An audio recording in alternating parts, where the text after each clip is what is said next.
שיר המעלות ממעמקים קראתיך אדוני, אדוני שמעה וקולי תהיינה אוזניך. Bishut, voilà, vers la bouteille. Je ne sais pas quel jour vous allez voir ce cours-là, mais de toutes les façons, sachez très bien que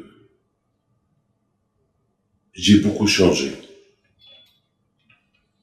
J'ai 68 ans, un peu plus peut-être, oui, un peu plus bien sûr. On voit pas l'âge avancé, mais je vous dirais que j'ai beaucoup changé. Alors vous allez me dire en quoi j'ai changé. Eh bien, vous savez que dans la vie, on prend conscience uniquement à l'heure de la vérité. Ça ne veut pas dire que on voit pas la vérité, c'est que on s'habitue tellement à la vérité. C'est comme par exemple quelqu'un qui est marié. Il a une femme. C'est sa femme. Il s'habitue, il l'aime, il l'adore, il lui achète des cadeaux et tout. Mais tellement qu'il est habitué avec elle, jusqu'à qu'il perd l'habitude. Et parfois, il peut même lui manquer le respect, ou vice-versa. Et pourtant, c'est sa femme. Pourtant, il l'aime. Pourtant, il l'adore. Il est marié avec elle. Eh bien, il va venir un jour, bon, sans le vouloir, et il va commencer à l'insulter, il va commencer à la maudire, il va lui dire des mots. Oh là là. Jusqu'à que la femme elle-même, elle va s'étonner du changement du comportement de son mari vis-à-vis d'elle. Parfois, ça peut être aussi le contraire. Parfois, elle aussi, elle peut lui rendre la monnaie et le batailler, le bombarder, et avouer la vérité. Et après, tout va se calmer, et ils vont se demander pardon, ils vont lui acheter un petit cadeau, et voilà. Alors parfois, on peut même dire, la famille peut même dire, ben ça valait la peine toutes ces bagarres-là, pour qu'il m'achète ce beau cadeau-là, que j'attendais tellement des années, et il a fallu cette guerre-là qui me donne ce cadeau-là. Eh ben, sachez que Hachem aussi, il est content.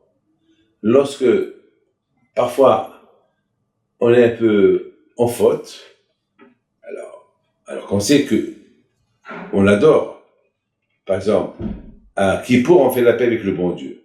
On fait une grande paix.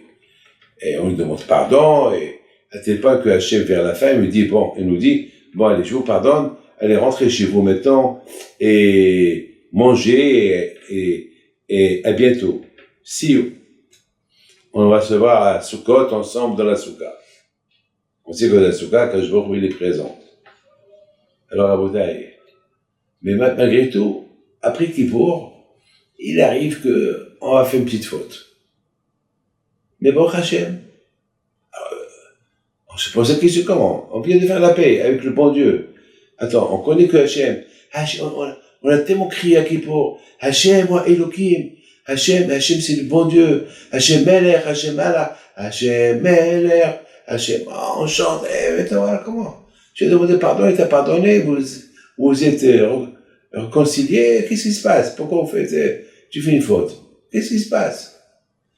Eh bien, quand je me retrouve, bon, il reçoit une tannée de notre part, mais il est heureux lorsqu'on fait la paix, lorsqu'on fait teshuva.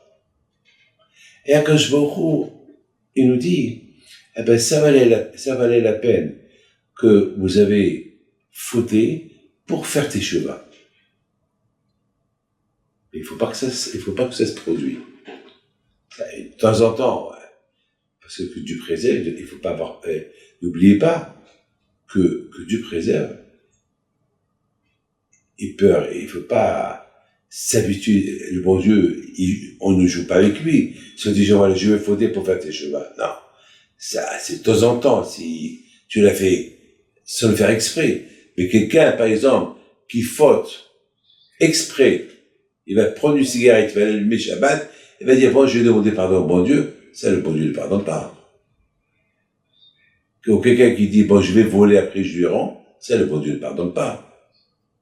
Tiens, je vais faire du mal à quelqu'un après je vais faire tes chevaux, ça, le bon Dieu ne pardonne pas. Le bon Dieu pardonne si, inconsciemment, on a fauté et on a fait déjà bon, on dit, d'accord. Ben, tout à l'heure, à Bouteille, je vous ai dit, j'ai un peu changé. Je vous ai dit tout à l'heure que j'ai vu la vérité. Pourquoi cette vérité, je la voyais pas avant? Mais c'est tout le temps cette vérité, je la voyais. Mais quand même, j'ai pris conscience de la vérité. Beaucoup de fois, on voit la vérité sans que cette vérité, elle rentre droit dans le cœur. C'est vrai. On a vu la vérité, on voit la vérité.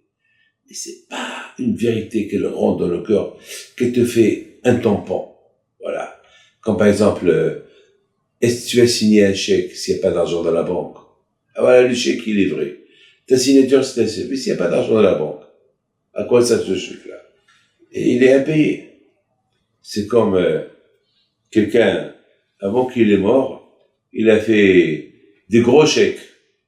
Tzedaka, à tout le monde. Une fois qu'il est mort, il arrive là-haut. Alors, ils lui ont dit, attends, qu'est-ce que t'as fait qu'est-ce que t'as fait dans ta vie? Dans ma vie, j'étais un juif pas mal, j'ai fait des mitzvot, j'étais traditionnaliste, mais j'ai fait beaucoup de tzedaka. Beaucoup de tzedaka. Il a fait, t'as fait tzedaka? Mais quel tzedaka tu as fait? T'as rien fait de tzedaka. Il a dit, ben oui, j'ai fait plein de tzedaka. Plein de tzedaka. Ils m'ont dit, mais tous tes chèques que tu as donnés, ils sont sans provision. Il n'y a pas d'argent là-bas. Quel tzedaka tu as fait? T'es fou. Tu crois que tu as signé que des chèques? Eh ben, Raboutaï, la vérité, c'est être conscient que la vérité s'installe dans le cœur. Là, mes amis, ces derniers temps-là, j'ai pris conscience. J'ai beaucoup pris conscience que la vérité, c'est pas la vérité qu'on connaît. La vérité, il faut qu'elle soit dans le cœur et la sentir et suivre cette vérité. Parce que si tu ne suis pas cette vérité, alors t'es un menteur. Mes amis, que le bon Dieu vous protège, il vous donne la santé, une longue vie, et faites passer ce cours de Torah au maximum de gens que vous connaissez. Et Bisrout, ma mère, soit avec vous. אדוני משומרים לבוקר, שומרים לבוקר. יחל ישראל אל אדוני, כי עם אדוני החסד, והרבה עמו פדות. והוא יפדה את ישראל מכל עוונותיו.